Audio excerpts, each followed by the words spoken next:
Namaskaram, everyone. In today's narration, we will see how Devahuti, the wife of Kardama, served him just like Parvati served Mahadeva when he was performing penance. Days passed, months passed, and years too. Still, she was the same cheerful, happy woman whose only pleasure seemed to be serving her husband. One day, Kardama looked at her. She had grown thin because of the austerities she had been observing. Her face had lost the glow it had when she had first come to him. Her blue eyes were still beautiful, but they had lost their luster because of sleepless nights. Her jewels she had discarded long ago, and her dress was simple and coarse. Her silks she had given away so many years back. Kardama called her to his side and said, "My beloved wife, I am pleased with you and your devotion to me. Though you are a princess by birth, used to luxury and comfort, you have never once looked unhappy at the poverty and the difficulty you have been made to undergo all these years. Because of the vratas that you have been observing constantly and again, because of your constant serving me, while I have been in meditation, you have also obtained the grace of the Lord. I will give you the power to see with the inner eye. You can see the glory of Narayana." Dear listeners, it is interesting to note that as per Sanatana Dharma, whatever austerities and tapas and punya karma a man will do, half of that gets transferred to his wife. However, the opposite is not necessarily true. If the woman performs tapas and austerities, the man still has to perform. However, by serving a man who is performing austerities and tapas with devotion, the woman rises much greater in her stature, and thus Devahuti becomes eligible for the grace of the Lord and to bear the Lord, in fact, in her womb. Kardama continued, "Listen to me, dear woman.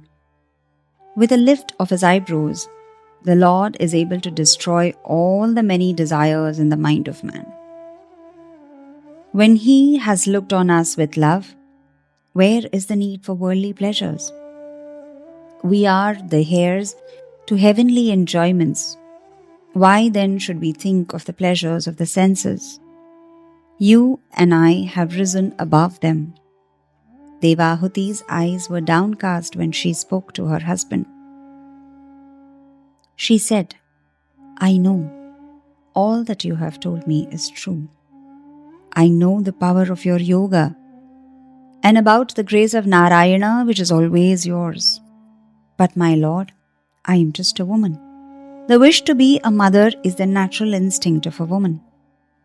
You have known this desire lodged in my mind already, and yet you want me to express it." She stood before him with her face suffused with a blush. Kardama smiled softly at her and said, "So be it." With his yogic power, Kardama created a Vimana, a floating palace with lovely gardens and lakes and flowers, and jeweled pillars and seats covered with silk and brocade. It stood at the doorway of the ashrama. Devahuti stood looking at it. Kardama saw her eyes filled with longing and said, "My dear wife, enter the Bindu Saras. After bathing in it, you will go with me in the Vimana wherever you wish," and added, "This Saras has been formed because of the kindness of Lord Narayana, and it will grant the desire of everyone." Devahuti, whose eyes were blue, whose raiments were soiled, and whose hair was all unkempt because of neglect, whose body was thin, emaciated because of her vratas, entered the Bindusaras because her husband had asked her to. Even as she was looking, an amazing thing happened. Hundreds of young and beautiful maidens were there to welcome her. They bathed her with oil and perfumed water and dressed her in costly silks. They decked her with jewels, and when she came out of the saras, she could not recognize herself. All her charm and her maiden beauty had come back to her, and she thought shyly of Kardama. He was quicker than thought, and came and stood by her side. She looked at him, and he had also become so different. He looked like he used to when they were married. He was as handsome as a Gandharva. With a smile, he took her hand and placed her in the Vimana. It rose up in the air and was soon travelling with the speed of Vayu. The young couple spent several years in the Vimana.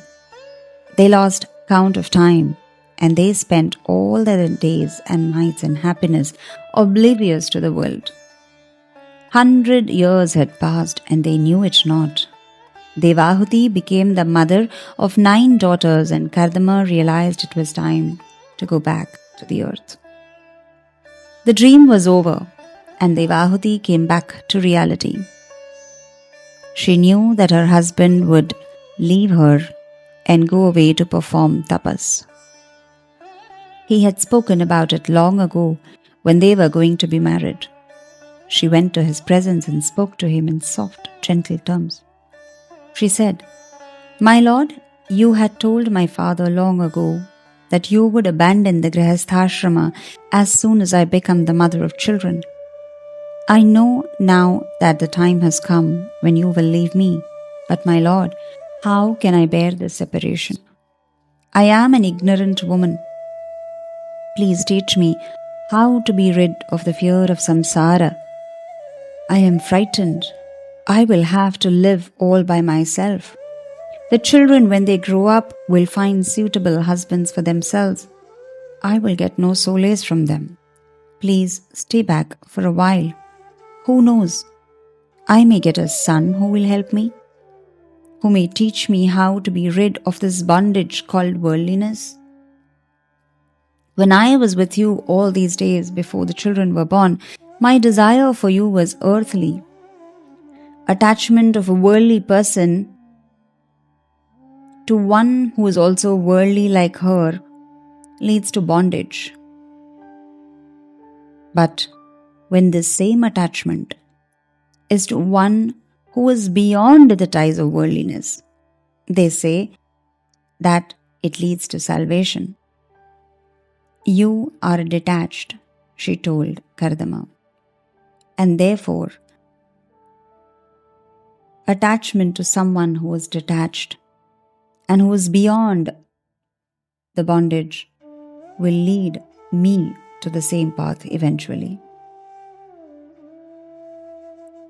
You are detached. Will my love for you then lead me to salvation? Consider me. I have been your wife. I am the wife of one who is the greatest of the tapasvis, and yet this heart of mine is still grieving over worldly things which I am to lose. I am indeed the most unfortunate of women, since I have been deceived by the Maya of the Lord. Kardama wiped the tears in her eyes and said, Do not think of yourself so badly. You are not unfortunate. On the contrary, you are the most fortunate among all. Lord Narayana has told me that he will be born as your son. You are going to bear the Lord himself in your womb. Can any woman be more fortunate than you? Do not weep, my dear woman. From today, you must observe the severest of vratas to prepare yourself to make yourself worthy to receive the Lord. Pray to him day and night. Pleased with your devotion, he will be born as your son. He will glorify your name and mine in the days to come. He will teach you Brahma Vidya, which will break asunder all the knots that have been tying you down to this world. It will help you to find a way out of this wilderness called Maya. Through you, the world of men will learn the lesson. Hari Om.